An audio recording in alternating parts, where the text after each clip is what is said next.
Reading with your kids.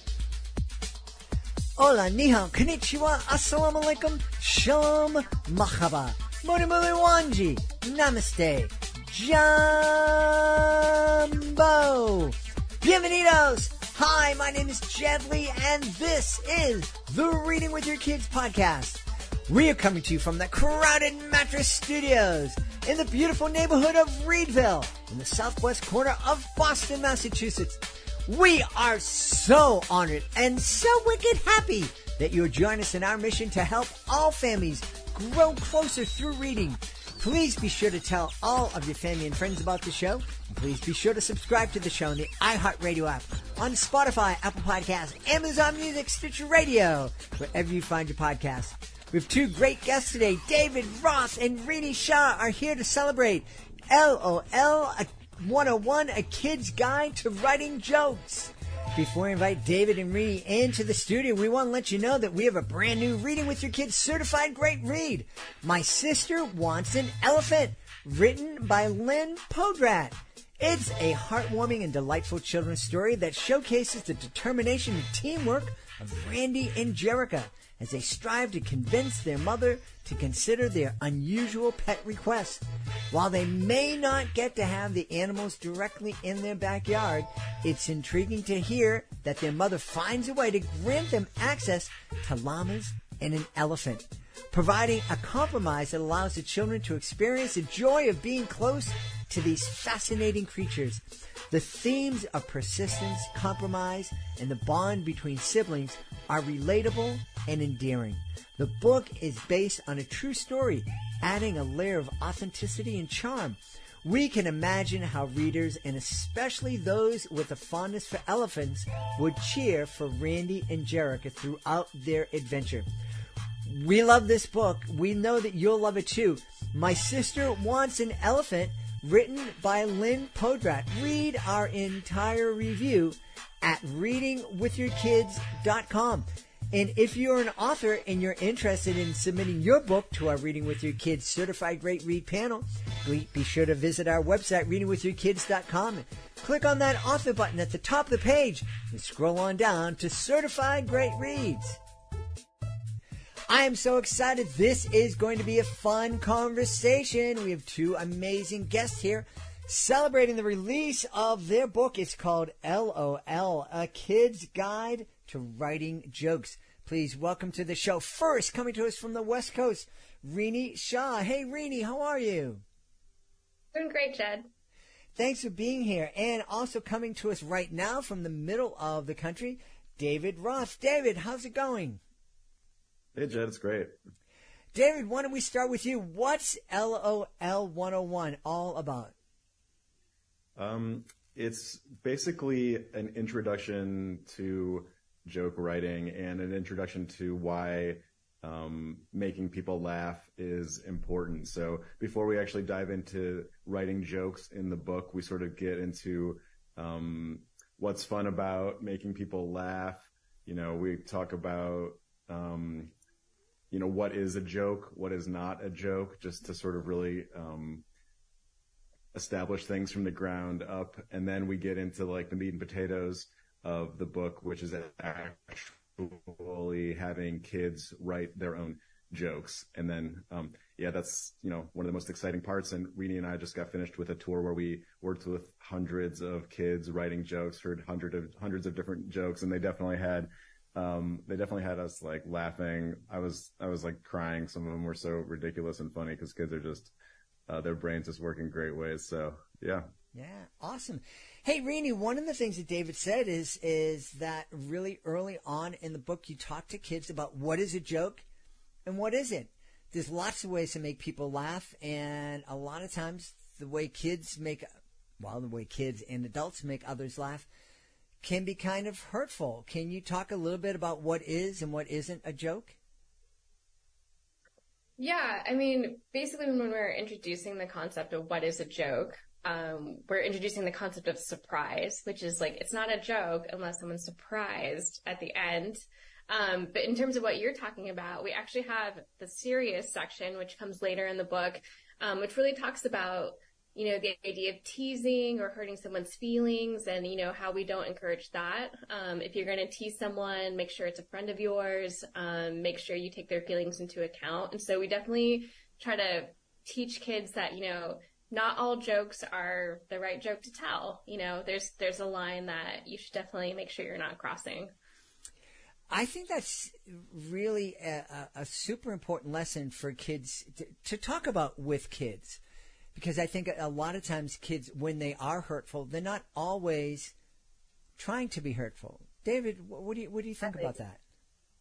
Yeah, I mean, I think that at that age that we're sort of reaching out to, that is, a lot of boys are sort of socialized to be teasing. Like their first experience with comedy is often putting other people down and getting a laugh out of them. So it is really important to address that. And we're sort of trying, it's funny, like as neither Rinee nor I are parents. So like, it's funny to hear what people are responding to because we don't have kids. And I think the idea of like getting kids out of like poopy and fart jokes, that seems to be like a major thing that parents are relieved that this book is like, okay, finally we can get out of that and graduate onto more like structure about jokes and what are reliable things. It's like a little bit more grown up. So by having sort of less of an emphasis on teasing and less of an emphasis on bathroom humor, we're sort of treating kids like with a little bit more respect and sophistication. And yet these things are still funny. The jokes that they're telling are still relevant. It's just a little bit more of a buttoned up approach to like being funny. Yeah.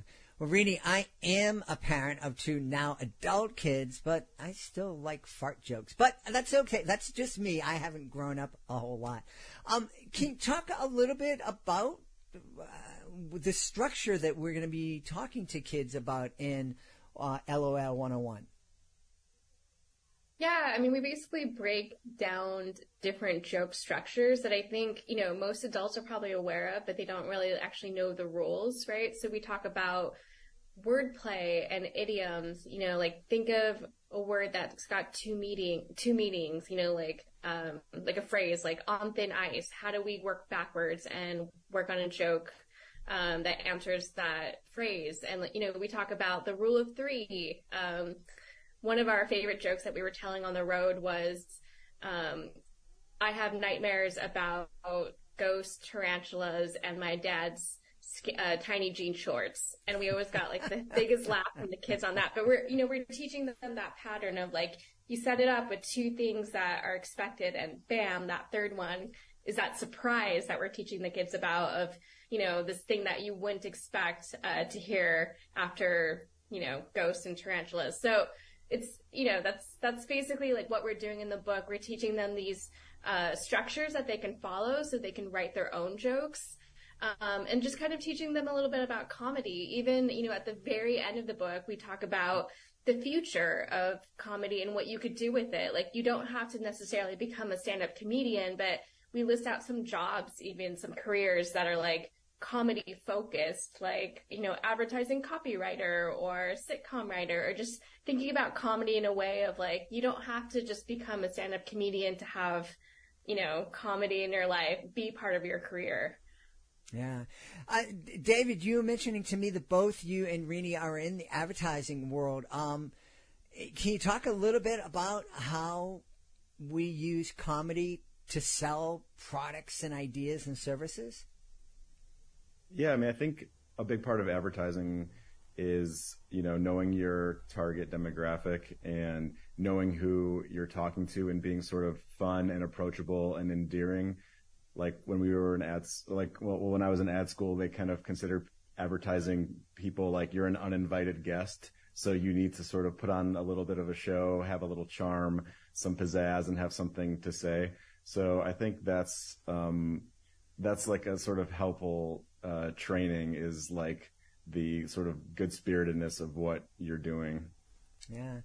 Rinee, I want to ask both of you later on in the show. I'm going to try to see if we can get some free advice here on how to use comedy to promote the Reading with Your Kids podcast. But before we do that, how have you noticed that comedy has changed over the years? I know myself, I've been presenting educational magic shows for over 30 years.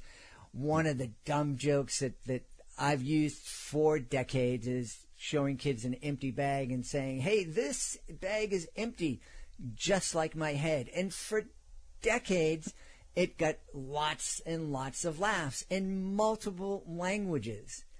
But lately, in the past, I'd say 5 years, it doesn't get laughs from kids. You'll hear some teachers in the back giggling, but more often you'll hear silence from the kids. And sometimes you hear a kid say very earnestly, very honestly, "Oh, your head's not empty. You have a brain." And it's just this empathy and going out to me, and I feel like going, yeah, I know, I'm trying to be funny, but so I've noticed that there's been this shift, and I'm entertaining young kids. What about you? Have you noticed that there's been a shift in what people are laughing at and what they're not laughing at these days? Yeah, I think so.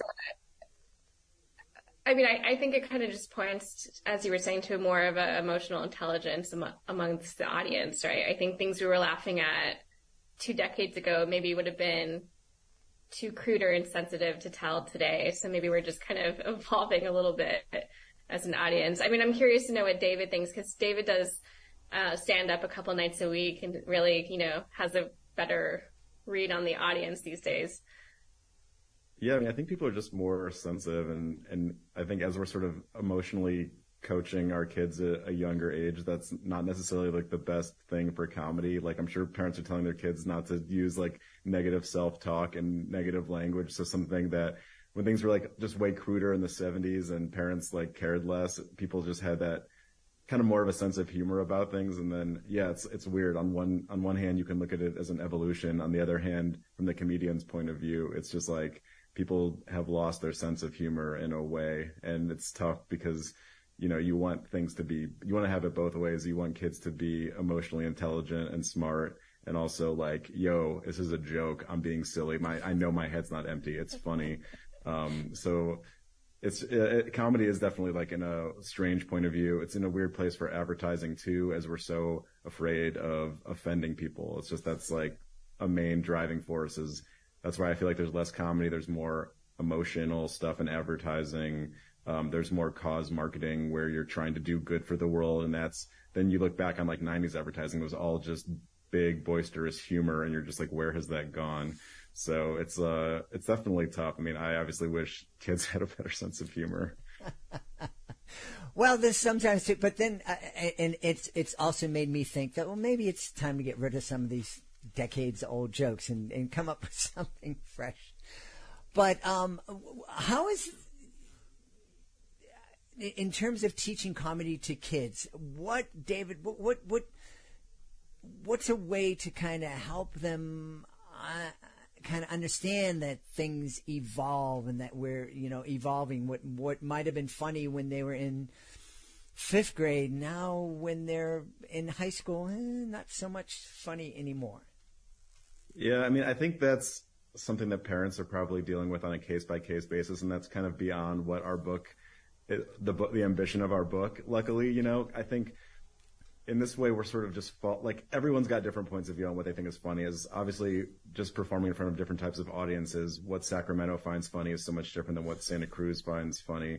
So, like, you can kind of understand it later. Sometimes it'll be like, oh, this town, Santa Cruz is so much younger, they're more collegiate, they're not going to really care about my divorce jokes, versus I go to wine country and they're eating up my divorce jokes. And it's like, it's not like they have difference. It's not like, it's just all about where they are at their lives. I think our book, what's nice about teaching joke structure is that structure is always going to have a place in terms of like the formulas are tried and true and they work. A misdirect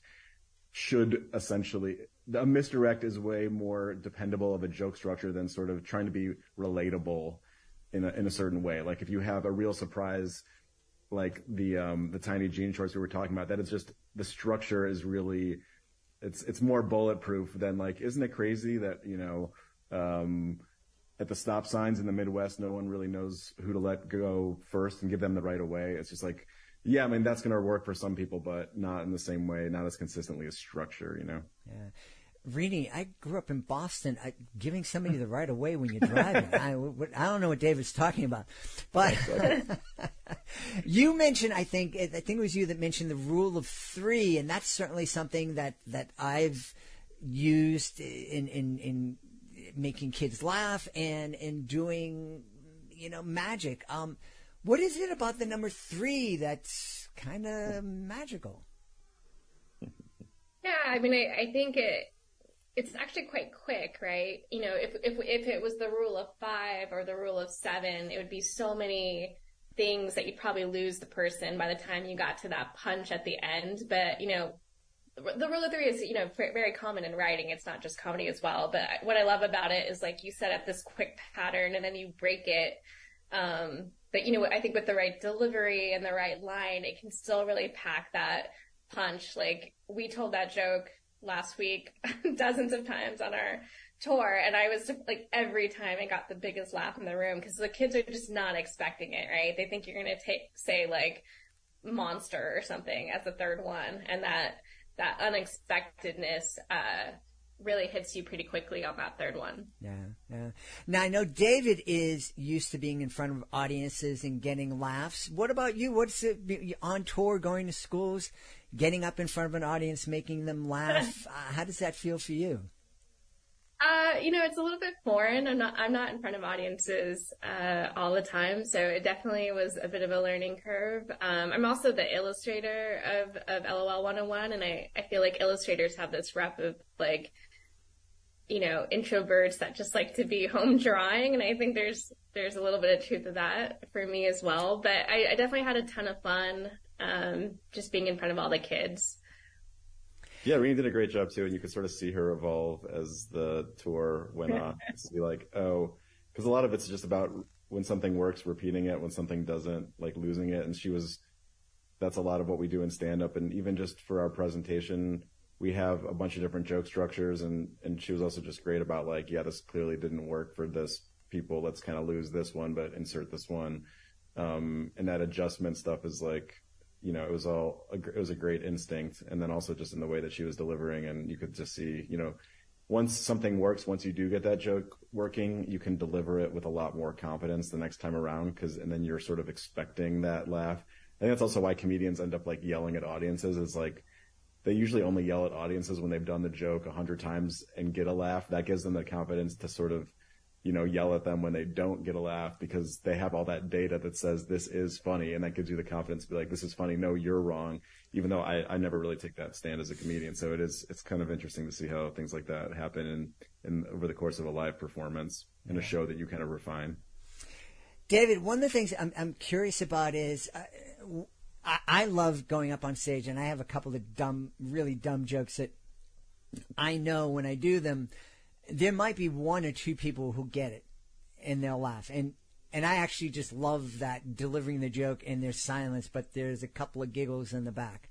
To me, it's just a goofy kind of pleasure. Yeah. But a lot of people are terrified of going up on stage and then bombing, of having that joke that you're like, I know that the audience is going to die. They're going to love this. And then you deliver it and it's nothing but crickets. I'm wondering, has that ever happened to you? And if it did, what does it feel like, and how do you get out of it? You're darn right it's happened to me. It's happened to me all the time. And it's funny, like, to be honest, if I bomb on a Wednesday night, I will just start feeling okay, I would say about Friday at around 1 or 2 p.m. It's like a very consistent kind of 36 to 40 hour kind of shame, just carrying around a tray of shame in your in your backpack. It's truly terrible. I mean, I guess the nice thing about it is a lot of comedians talk about, you really learn the most when you bomb. It's a good time to, reflect. Often I might think the audience stinks, but then I'll watch the video and realize why it happened. So I think taping yourself is a really good tool. And it's really kind of profound when you actually can agree with the audience. Like, you're like, oh my God, yeah, I was delivering this in an angry, my favorite comedian's like Bill Burr. So like, he's so angry, and that just doesn't work with what I do at all. But I like love him so much that for like months I was just an angry performer with no real angry content. And when you kind of see things like that and you agree with the audience, it's a moment of growth, and it's a moment of kind of catharsis where like, okay, I'm not just lost, I can tell. So if you bomb and you're lost and you really don't know why, I think that's a big problem. If you bomb and sort of can ultimately agree and understand, then at least you're moving forward. But it's a truly lonely and depressing and shameful feeling to carry around with you, which is why, like, even in the book, we're telling kids like that, you know, it is every joke you tell is a little bit like stepping off, is a leap of faith. It's, you know, stepping off into the unknown. It's a little bit of a leap off of a cliff, and because you're really putting yourself out there. If you're going to deliver, you're sort of, you pause and hoping for the laughter. So it is a brave act. Yeah. Telling a joke. Yeah. Rinee, do you think that learning how to write jokes and telling jokes and taking that risk that maybe this joke is going to bomb is kind of a fun way to teach kids how to be resilient and give them the strength that they're going to need as they grow?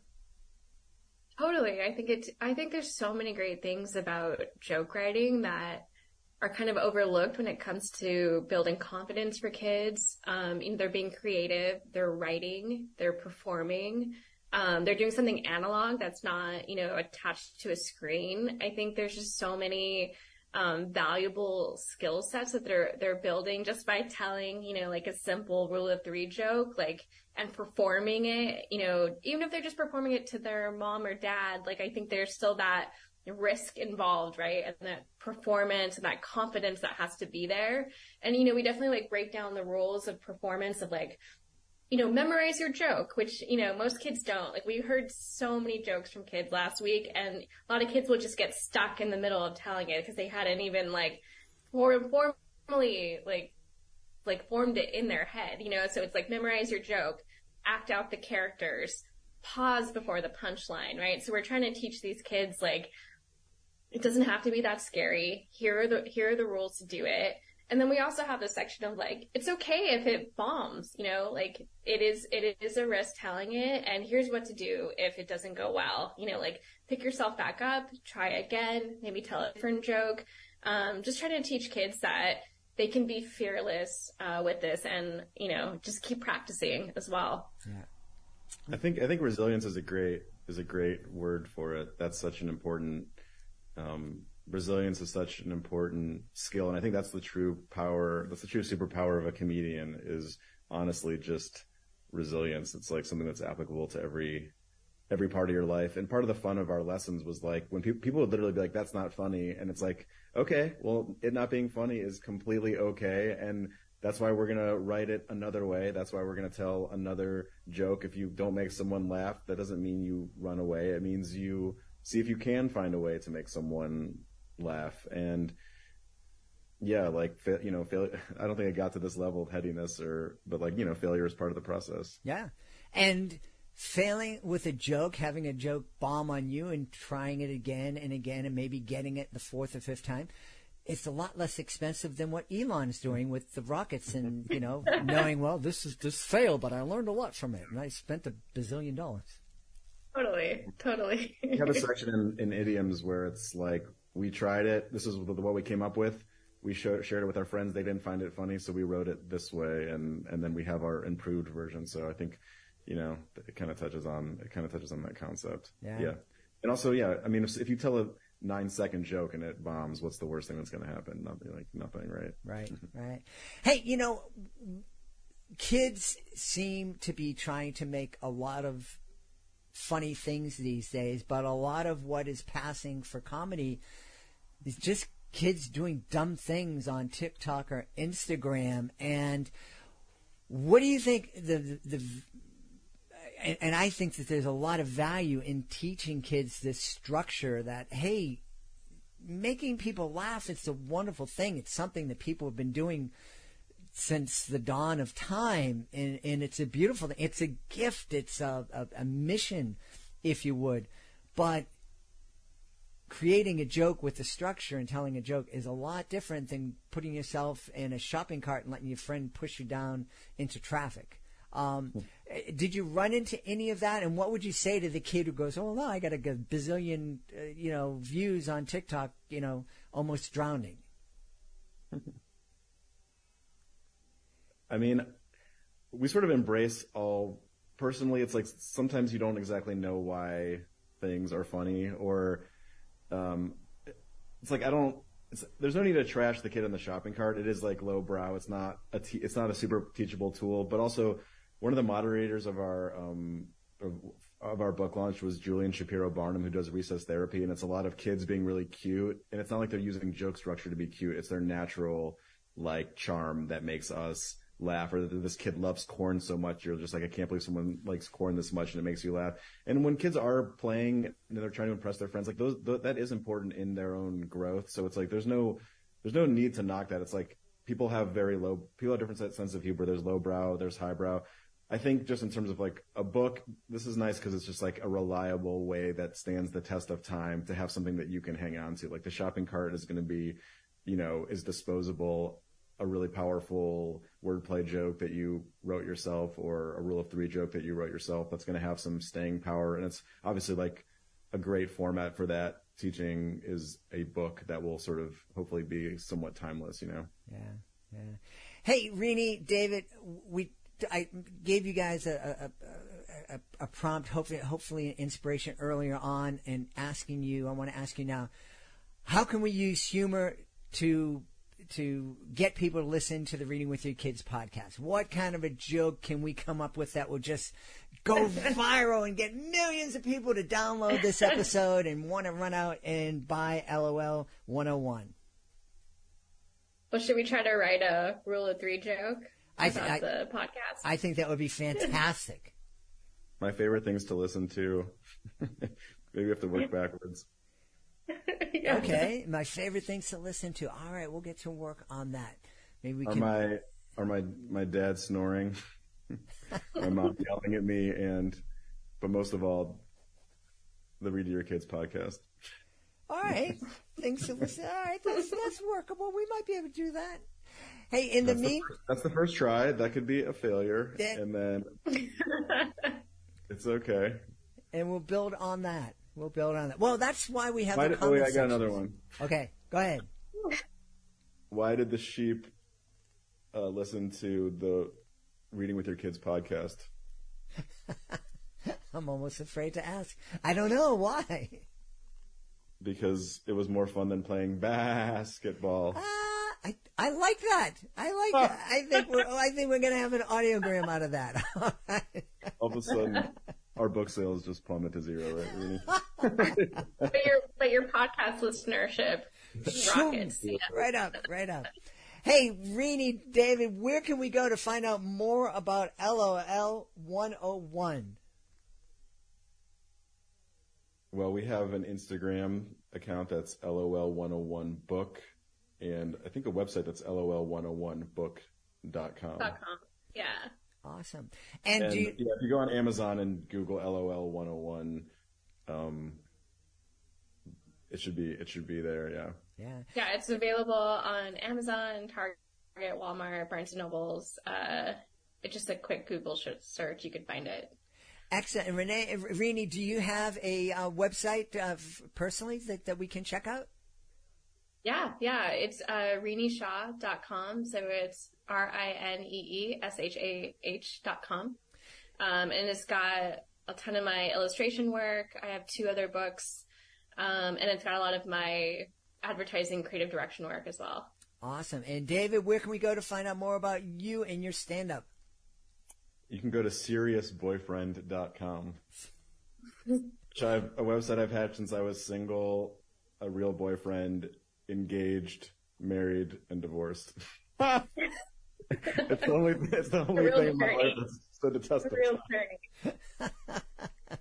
We've had a really fun time speaking to the authors of and the illustrator of LOL 101, A Kid's Guide to Writing Jokes. Our guest has been David Roth and Rinee Shah.